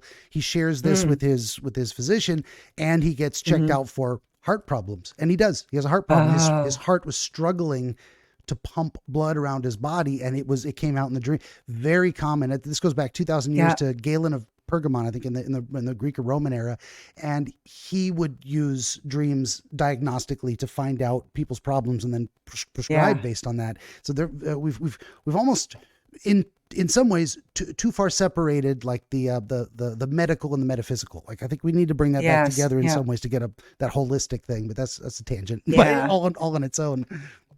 Yeah. And then before I gave birth to my daughter, I had this dream that I was kind of frolicking in a den, in a wolf den with these pups. And all of a sudden the mother came home, and I was lying there with the pups going, oh no, is she gonna accept me as one of the pups, or is she gonna tear me apart? And I really think that was clearly a dream about, okay, am I going to be at one with this process, or am I going to be ripped in half? Yeah. Very interesting. So I wondered, I don't know if I'm a typical alcoholic, but I definitely developed, like many people, sort of was a very moderate drinker and drank, every day for like 25 years. But it was bothering me because it was kind of, it was like a glass of wine a day, it was becoming 2 glasses of wine a day, it was becoming 3 glasses. All of a sudden, it was like, where did that bottle go? And it really bothered me. I was really like, this is not good. You really need to. And so it took me a long time to kind of quit. And so I did quit for like 7 years. And then I started going, well, I can drink again, and not, I'm not an obsessive drinker, and I can do this and not go into it. And then that's been a little like, not, I would say over COVID, I really got back into drinking and then had to quit again. So at the end of this performance, I had some alcohol. So I wondered if the dream was about the alcohol. Like it was saying, because doesn't alcohol cause plaque in your arteries? Like maybe this is a dream about plaque. That my body's going, ugh, you got this stuff stuck in you, like, and I can't get it out. I mean, that's a metaphorical understanding that could very well apply. I mean, if that feels true, we could even just say it is, and it might be partially true, but it also might be more things. I tend to, what do I try to do? I try not to tell people what it is. I try to give suggestions, but I also have my own intuitions about these suggestions, and I like to share them, like what I think feels right to me, which is terrible to say to someone, is like, you don't know. Let me tell you what I feel. No. I wouldn't be here. Yeah. No, I'm really interested in another take on this. Oh, for sure. It's a puzzle. And so going through the dream, like it's sequentially, we had the very first opening scene is you realizing your mouth is gummy. Like, how did it actually start? Or you entered the dream mid extraction in a way? I think I already had the gum in my mouth. Like it wasn't like I put it in my mouth. Gotcha. And whether it was an actual wad of gum is unclear to me. I don't think it's a case of like where I picked up gum and started chewing it and then couldn't get it out. It's just like there's gum stuck in my teeth and I'm like, hold up, let me see if I can get this out. I don't know what it is exactly. And it originally, it's just gummy-like. It wasn't a giant wad filling your whole mouth. It was more like little bits in your teeth, and then it just was endless. Sometimes it's a wad. Sometimes it's a sizable wad, and I'm able to get out the bulk of it, but I can't get out all of it. So I'm like, I got it. This is it. This is like, got rid of it. I got all of it out, and then there's more. And then I start pulling, and then it's like, oh shit, there's more. Yeah. There's still more, So, and then sometimes it just goes on and on and on, where it's like there's another wad and I throw it away, and there's another wad and I throw that away, and then there's more, it's just so frustrating. So interesting idea of an endless quantity originating from within you in a certain way, but also a failure of process. Like if only I could complete this properly, it would resolve the problem. And then being I think you mentioned being horrified, and it was not an embarrassment horrified, or partly was, but mostly something else. At the point at which I realize that now I'm not just pulling out the gum, but now I'm That's pulling right. out the lining of my mouth. That's where the horror comes in. Because That's right. now, how am I going to get this thing out? The only way I can do it is by, really hurting myself. Yeah. And this is a new feature That's of a the new dream. You have twist. not had Yeah, that that's a new before. Yeah. twist. And the filling them having the mouth fill up with blood was also kind of horrifying. Yeah. Yeah. Because now the blood is also in my mouth, and now I can't get the blood out either because it's mixed in with the gum. And so it was like, oh, So the gum is still there, and the damage, and yeah, that's I think and it's that's all stuck. I think that's where I was going with the idea of that failure of process type of thing, is because that's showing Yeah, like trying to fix it made it worse in a way. yeah, Um, yes, but you're in this position where you're like, I can't not do something about this. Like it's not something I can yeah, just, okay, I'm just going to live with my mouth gummed up and what, shut permanently. That's not happening. I don't think any of us yeah, would like that physically, but also we don't like that idea expressively. And right. that's where I think I'm going with this, is leaning into that. And it can always be something else. If you have a dream about a toothache and you have a cavity, that makes perfect sense. We don't need to go any further. That seems a one Right. to one correlation. But when it's some of this other stuff, especially, expelling something from the mouth that is, and gum especially, and it doesn't have to be, hubba bubba. It can be just a gummy substance. It's more about what the thing is. It's an impairment, an impediment. It's Hmm. it's something that you don't want there, and you wish was gone, because it doesn't, it limits, restricts function in a way. Like this Hmm. this can't Hmm. stay. This is not optional. I'm Right. not just going to live with this. And I think it Right. does. It feels to me like it relates more to the expressive side of things. It's like you've got the desire to speak, and to speak well, and you've got this, so you've got interacting with family, social, you've got writing, expressing yourself, you've got performing, it's another layer of communication, and just in Hmm. general the idea of storytelling is, um, so for you, the expression or communication is kind of central to your identity in a way. I mean, it's like, it's Hmm. to the level of, this is part of who you are. So Right. you may be, where am I going with that? You may be exploring the idea of, am I doing this well? Is something holding me back? Am I being blocked by some impairment to Yeah. my verbal ability writ large? Um, or where was I going with that? How important is this? Like, sometimes we look at things going, okay, imagine I couldn't walk anymore. And in our dream, we show ourselves in a wheelchair. It's like, well, what would my life be like if I lost this capacity?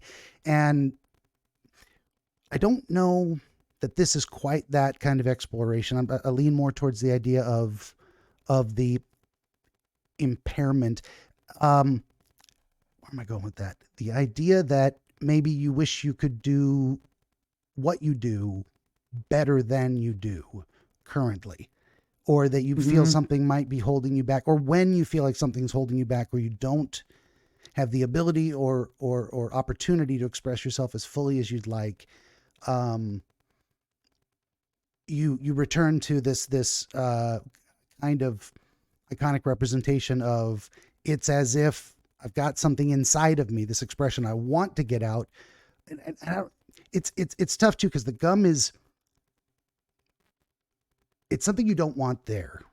So it's hard to say the gum is the ideas you're trying to express, because actually what it is. But then again, it might be because sometimes we have so many things to say and we want to say them all, and we just can't get all of it out of our mouth, if that makes sense. Hmm. So the idea that the Hmm. gum is endless, like you probably have endless ideas and endless stories in you and endless things to say. So there's the possibility of going in that direction of, like, the gum is actually the things you want to express, but you can't get them all out. But then again, you're trying to throw it away. So there's a completely different layer that seems to modify that, of like, well, this is something that you think is in you that you don't want there, that you wish you could get rid Hmm. of. So it may have to do with, what am I trying to say?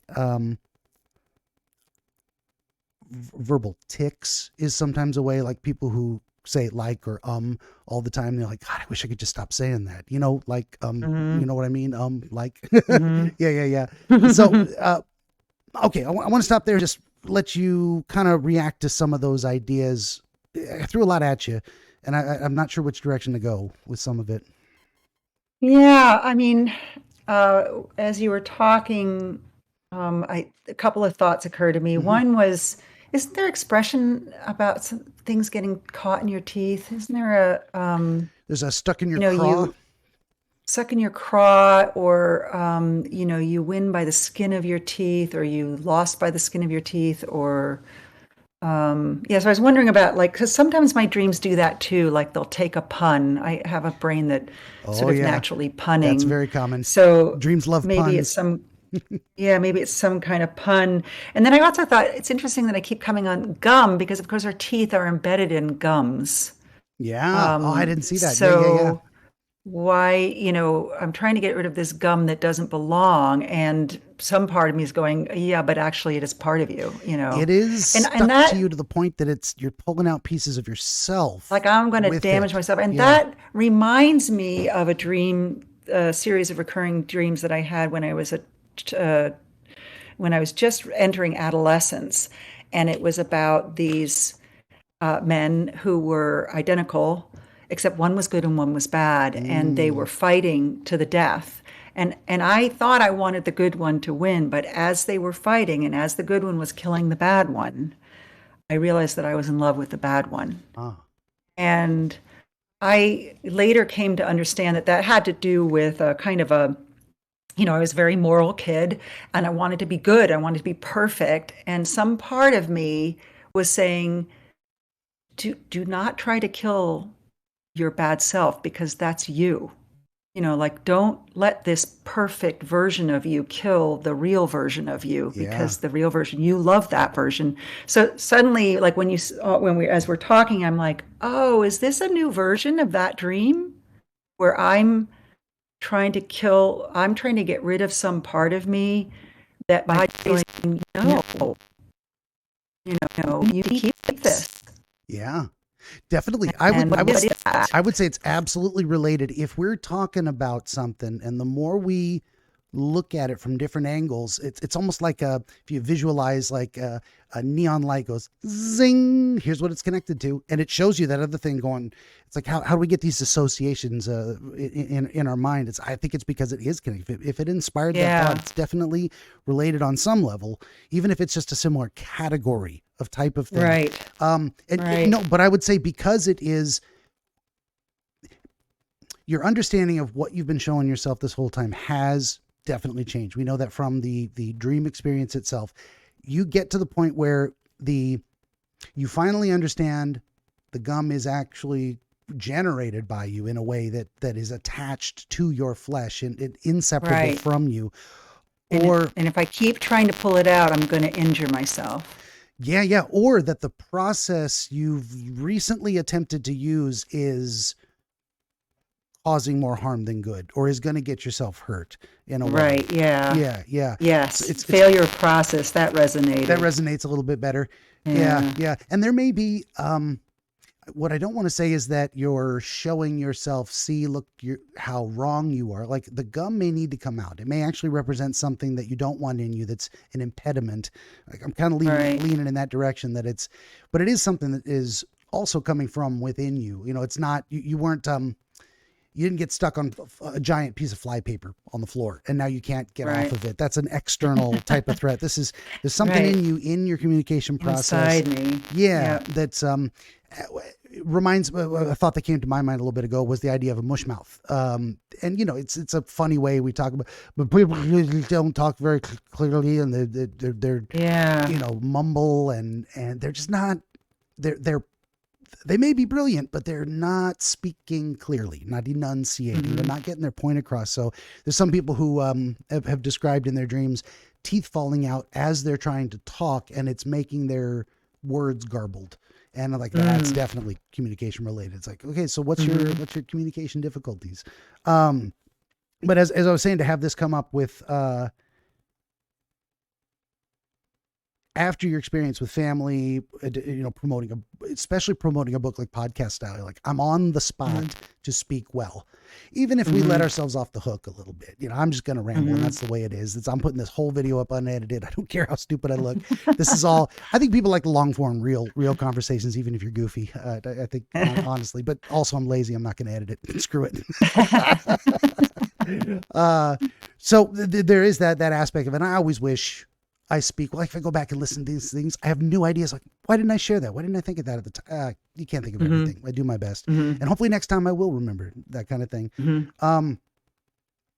So I think we've kind of come down to resonating the idea of that there's some problem maybe with communication that you're trying to address that seems to come back regularly, or at least anytime you feel like you failed to communicate well, maybe this, I got the gum in my teeth again. And whether you actually failed or not, doesn't matter. Perceptually, this is, I feel like I should have performed better. And then trying to conceive of a way to resolve the problem, or doubling down on it, or punishing yourself too much for perceived failures.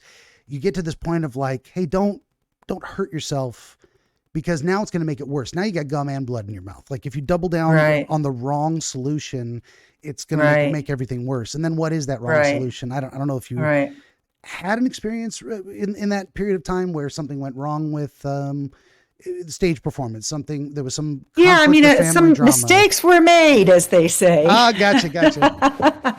Yeah, there were some. I mean, the performances were overall good, but they definitely, like, I got some lines wrong in one show, and that would torment me. It would. Yeah. Oh, that embarrassment. I couldn't live it down in my head. I think consciously I'm comfortable with that. Like, I'm okay with a few mistakes. But our emotions don't care about our rational thoughts, do they? Right. This is true. This is so true. Yeah. That's a funny thing. Like, there's the facts don't care about your feelings. Well, feelings don't care about your facts. Honestly, it's very I know, true. gosh. Yeah. So many problems would be solved if they did. Right. If you could just say that alcohol's bad for me. Okay, I'll stop. Yeah. No problem. Man, I wish I did enjoy that. I feel Yeah. But yeah, so I felt like I was just something that was hovering on the edge of my mind as you were talking too. Failure of process. I was going to say that a recurring dream that I had also, sort of younger, that I solved by coming up with another dream that solved it, and it resolved it. So in this one, my mother keeps driving by, and we had this van that we did a lot of camping in, and there were many kids. There were 5 kids. So I was number 4. So I felt overlooked a lot.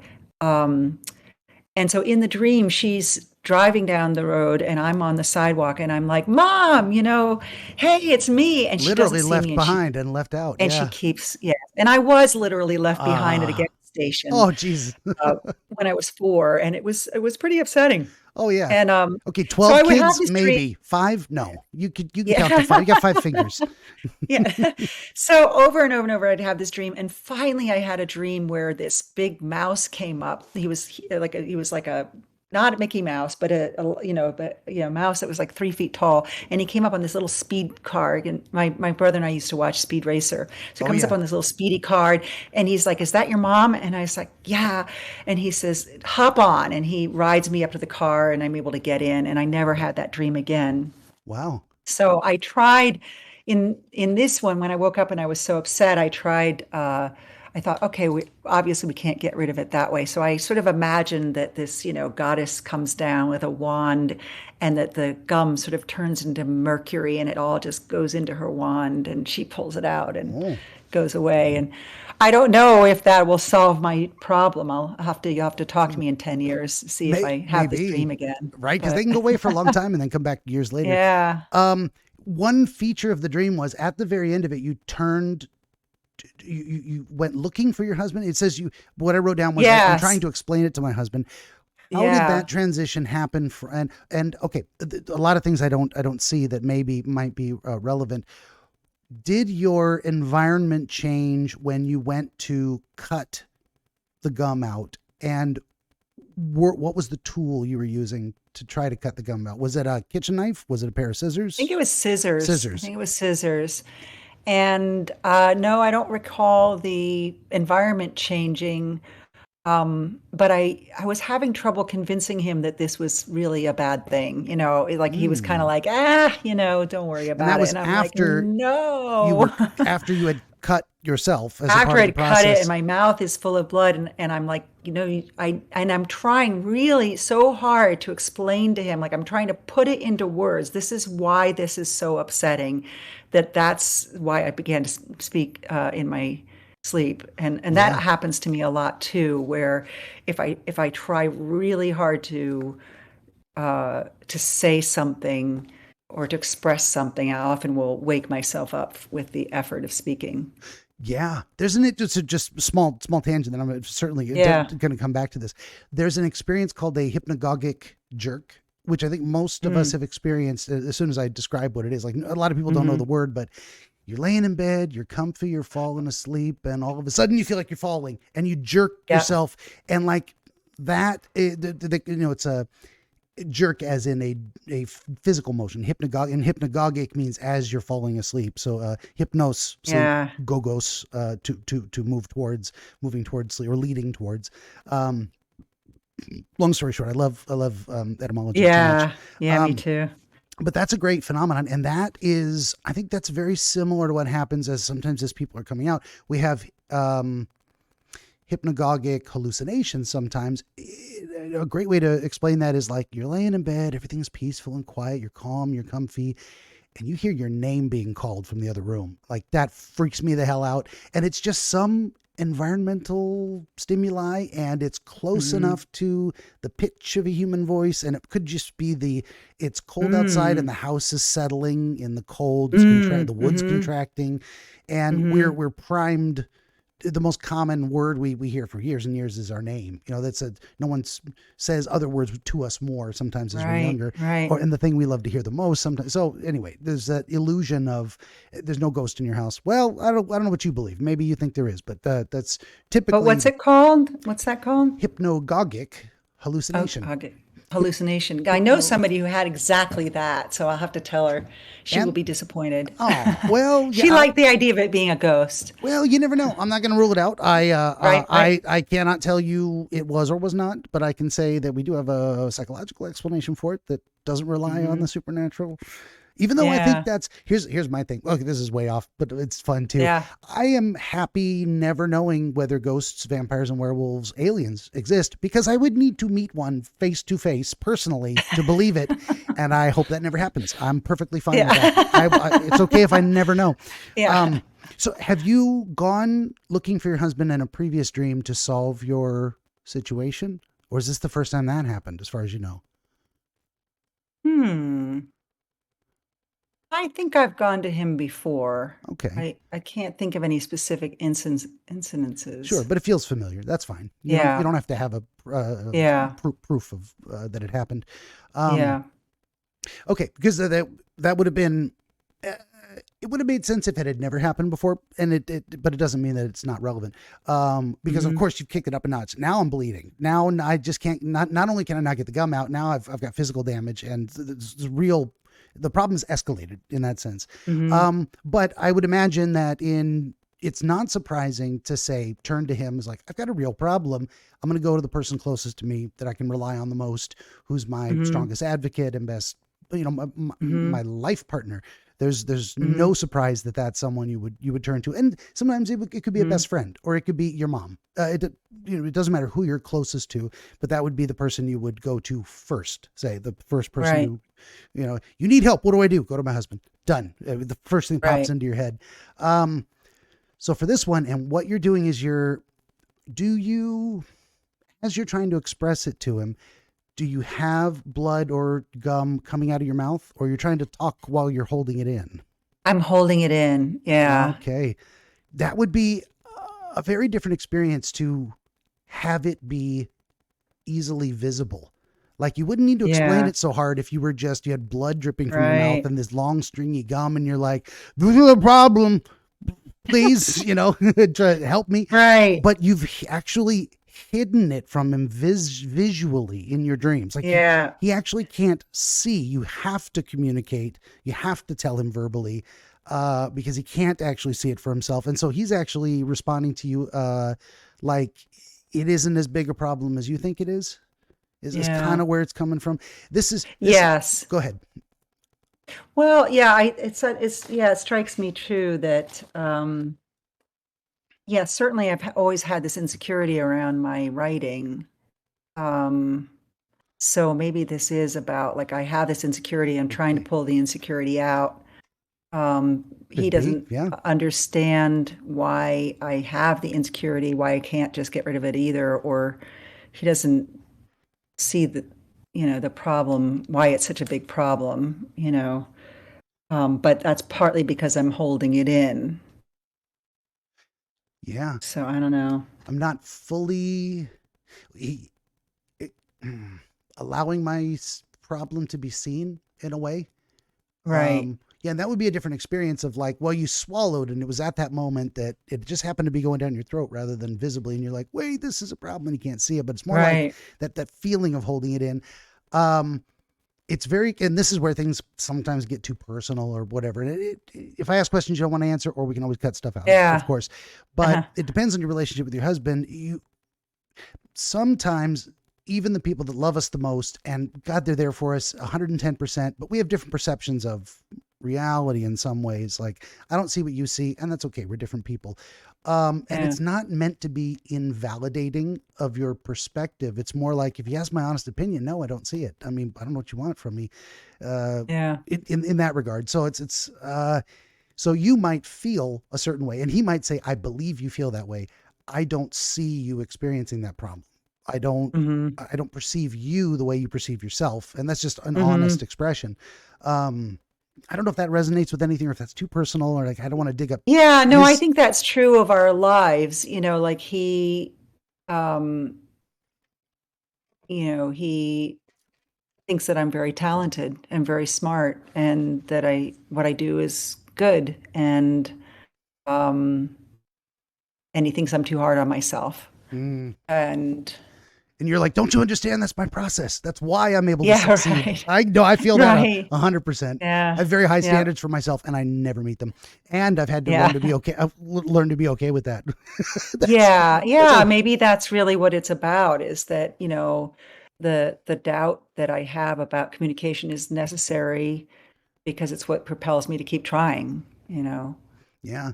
It's an interesting situation with that. It's like, imagine we were constantly satisfied about Right. everything You'd all the be, time. What would you do? What would anyone ever do? Like, I don't need anything. I'm fine. I don't even have to yeah. get out of this chair. In fact, I might as Yeah. well just take a nap. And Yeah. then our lives. So it's almost like the gap between what we want and what we have, is what makes us move towards what we want. And then what do we do when we get it? We set a new goal. We go chasing after Yeah. that one. There's a dual, again, back to the yin yang thing. There's this idea of, we don't actually want the result. We want to chase the result. But if we never catch it, then we lose motivation to chase. So we have to Ah. so we have to set these reasonable goals that let us succeed. And we go, hey, I did it. Next goal. That's like almost on the heels of it immediately is next goal. If we don't collapse from exhaustion, we start planning the next mission in some ways. Yeah. Yeah. So okay. So back to you. Sorry, I could ramble all over the place. You've Uh-huh. definitely, we've kind of keyed it in on certain things that resonate. And I explain it like a zing that almost goes, third eye to heart or gut chakra, whatever. Mm-hmm. Zing. You kind of get a visceral response to that Mm-hmm. makes sense. I feel that. So we've got some kind of a process of trying to deal with your perception of yourself, having difficulty communicating, be held back by something that's innate to you, perhaps coming from inside you. And that some thought you had or method you may have actually tried in real life to move yourself past that difficulty. You're like, that's doing more harm than good. Maybe that's not the way to go. But then you're also bringing your husband and going, okay, now I don't know what to do. I've made this worse somehow. And you're Mm-hmm. having trouble getting him to see you the way you're experiencing yourself, which is really hard to do with anybody. And it also Mm-hmm. fits with the default of like, he thinks you're just wonderful and maybe even, pedestal, rose-colored glasses, worships the ground you walk on. And as much as you love that, you're like, I'm not as perfect as he thinks I am, but I don't want him to stop seeing me that way. Okay, now he wants to go potty. And that's tough with our partners too, of like, I'm actually struggling with something. And maybe you're telling yourself, he actually can't fix this. I'm bringing it to him. It's just something he can't see. It's something I have to deal with myself. I don't know if that makes sense. Yeah. Like, nobody can fix this but me, but you're trying so hard to communicate to him. You wake yourself up, and then he actually does, in a way, in a very physical way, he solves the problem for you. He gets you out of the dream. Yeah. He wakes you up. That's a wonderful. So in reality, you did reach out to him unconsciously, and you got him to do that. Hey, wake me up. Get me out of this. Speaking of this, I think this guy needs to go potty real quick. I'm gonna let him outside. I'm gonna come back 2 seconds. All right. Yeah. I almost never do this on stream, but we're doing it. Get out of here. Okay. Get out of here. Come on. Go. Yeah. Right. Whoops. He's saying, either that. What happened to myself? Either that, or I'm going to poop on the carpet, is what he was saying. Get me out. You let me out of here. You know what's going to happen. He's persistent. He was letting me know. He was communicating his needs. Isn't that great? Yeah. He can do that. Yeah. Well, it's actually about 3. So I know we got to get you out of here. Yeah, I can't see myself anymore. I don't know what happened. I clicked on something, but I can still see you. So you got to click back on the room name, the green room channel on the left, and that'll bring it up, bring it back up full screen, and then you got to turn your camera on again. We lost you. Oh, okay. There I am. Maybe I'll cut this a little bit. No, I probably won't. I think people find this stuff fascinating. Wait, what happened? Something unusual? Yeah. But yes, we got to let you go. We could probably keep talking about this for a long time. Okay, yeah, now what do you this think? Has been helpful. I hope Thank so. You. Yeah, that's always my plan, is to try and give someone a clearer clarify, bring the picture into focus, or give them something useful they can do with the experience. Yeah, but that's good enough. So okay, we'll do the wrapping up. You feel satisfied though? You don't have additional questions? No, I'm good. I've got stuff to think about here. Even if you did, you got to go. So that's okay there. Well then, by way of parting, I will say, once again, this has been our friend Lâle Davidson from upstate New York, around the Saratoga Springs area. You can find her at laledavidson.com. That's LALE. She's an author, teacher, storyteller. And for my part, would you kindly like, share, subscribe, tell your friends? Always need more volunteer dreamers, viewers for the game streams. 16 currently available works of historical dream literature, the most recent Dreams and Their Meanings by Horace G. Hutchinson. All this and more at benjaminthedreamwizard.com, including MP3 downloadable versions of this podcast. And head on over to benjaminthedreamwizard.locals.com, trying to build a community there. That's all the shilling from me. That's enough. Lâle, thank you for being here. Always nice to meet a fellow Davidson. Yeah, thanks for having me. Good deal. And everybody out there, thanks for listening. All right. Bye-bye.